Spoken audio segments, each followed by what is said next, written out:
नमस्ते। आज बात करते हैं रामायण के उस एक पल की जिसने सब कुछ बदल दिया। जी हाँ, राम और हनुमान की वो पहली यादगार मुलाकात। तो होता क्या है जब एक वनवासी ईश्वर की मुलाकात एक भेष बदले हुए ईश्वर से होती है? यही एक मुलाकात एक बहुत बड़ी दिव्य खोज का टर्निंग पॉइंट बन जाती है। लेकिन इसकी शुरुआत बड़ी दिलचस्प है। शक, डर और एक बहुत ही चतुर धोखे से होती है। तो कहानी शुरू होती है दो अलग अलग रास्तों से।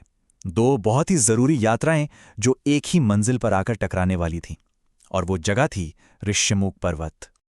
तो देखिए, एक तरफ तो है राम और उनके भाई लक्ष्मण, सीता की खोज में जंगल जंगल भटक रहे हैं। दिल में उम्मीद भी है और निराशा भी।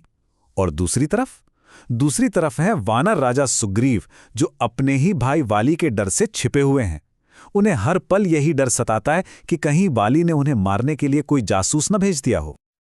और तभी एक सैनिक आकर खबर देता है, दो अनजान आदमी इसी तरफ आ रहे हैं और वे आपका नाम ले रहे हैं। बस इतना सुनना था कि सुग्रीव के खेमे में खलबली मच जाती है। ये कौन है? दोस्त हैं या फिर वाली के भेजे हुए जासूस? अब सुग्रीव और उनके मंत्री कोई भी रिस्क नहीं लेना चाहते थे। ये जानना बहुत जरूरी था कि ये अजनबी आखिर हैं कौन। और इस मुश्किल काम के लिए उन्होंने अपने सबसे काबिल, सबसे बुद्धिमान मंत्री को चुना, हनुमान को। जामवंत जैसे सलाहकार कहते हैं, हम सब में सबसे शक्तिशाली और बुद्धिमान तुम ही हो। जाओ और पता लगाओ कि उनका इरादा क्या है। जरूरत पड़े तो अपनी बुद्धि का इस्तेमाल करो और जरूरत पड़े तो अपनी शक्ति का। मतलब मिशन एकदम क्लियर था। हनुमान को पूरी छूट दी गई थी। तो जाहिर है ये पहली मुलाकात एक मुलाकात नहीं, एक परीक्षा होने वाली थी। तो हनुमान इस मिशन पर एक पूरी स्ट्रैटेजी के साथ निकलते हैं। पहला, उनकी असली पहचान पता करनी है।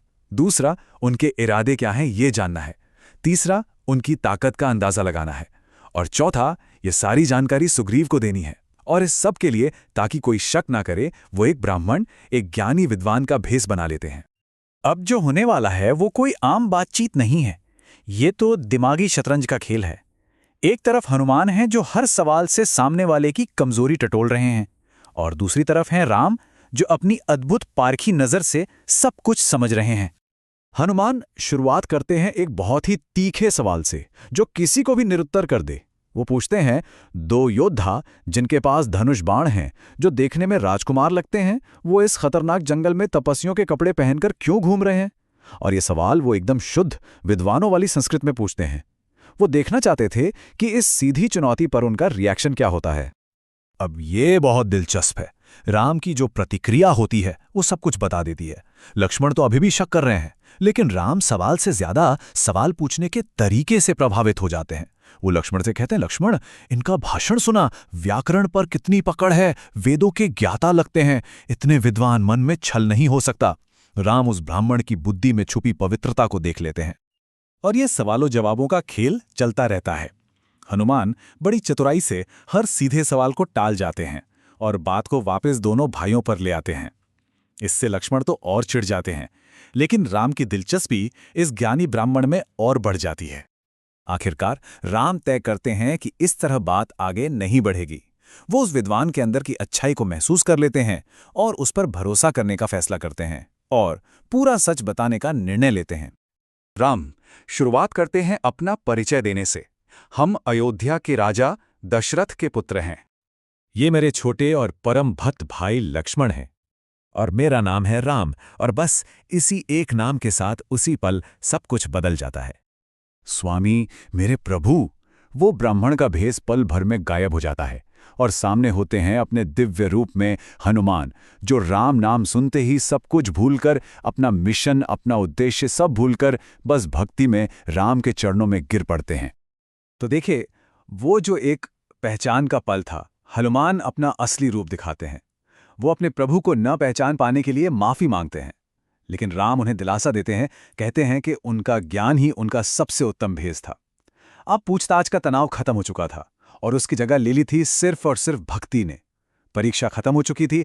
हनुमान को कोई जासूस नहीं, बल्कि वो स्वामी मिल गए थे, जिनकी सेवा ही उनकी नियति थी। अब जब असलियत सामने आ चुकी थी, तो इस मुलाकात का असली मकसद भी साफ हो गया था। ये कोई इत्तेफाक नहीं था, ये तो एक ऐसे गठबंधन की शुरुआत थी जो इतिहास बदलने वाला था। और यहीं पर इस दोस्ती की नींव पड़ती है। हनुमान बताते हैं कि उनके राजा सुग्रीव को भी एक ताकतवर दोस्त की जरूरत है। तो देखिए, दोनों तरफ एक समस्या है। राम की पत्नी सीता का अपहरण हो चुका है और सुग्रीव का राज्य और पत्नी दोनों उनके भाई वाली ने छीन लिए हैं। राम को दुनिया खोजने के लिए एक सेना चाहिए और सुग्रीव को एक ऐसी योद्धा की जरूरत है जो वाली को हरा सके। मतलब दोनों की जरूरतें एक दूसरे को पूरा करती हैं। एक परफेक्ट गठबंधन। तो अब दो अलग अलग मुश्किलें नहीं थीं, बल्कि एक ही मंजिल थी। एक दूसरे की मदद करो और दोनों की जीत पक्की है। और इस नए रिश्ते पर मोहर लगाने के लिए हनुमान अपनी दिव्य शक्ति का प्रदर्शन करते हैं। वो अपना आकार इतना बड़ा कर लेते हैं कि दोनों भाइयों को अपने कंधों पर बैठाकर सुग्रीव से मिलाने ले जाते हैं। तो सवाल ये उठता है कि कैसे एक ईश्वर और एक राजा के बीच उनकी सबसे बड़ी जरूरत के समय बनी दोस्ती एक महायुद्ध का रुख बदल देती है। जो कहानी एक शक भरे मिशन से शुरू हुई थी, उसका अंत उस सेना के बनने से होता है जो आगे चलकर लंका पर चढ़ाई करती है। इससे एक बात साफ होती है कि कभी-कभी सबसे मजबूत रिश्ते, सबसे बड़े गठबंधन बेहद मुश्किल और भरोसे के पलों में ही जन्म लेते हैं।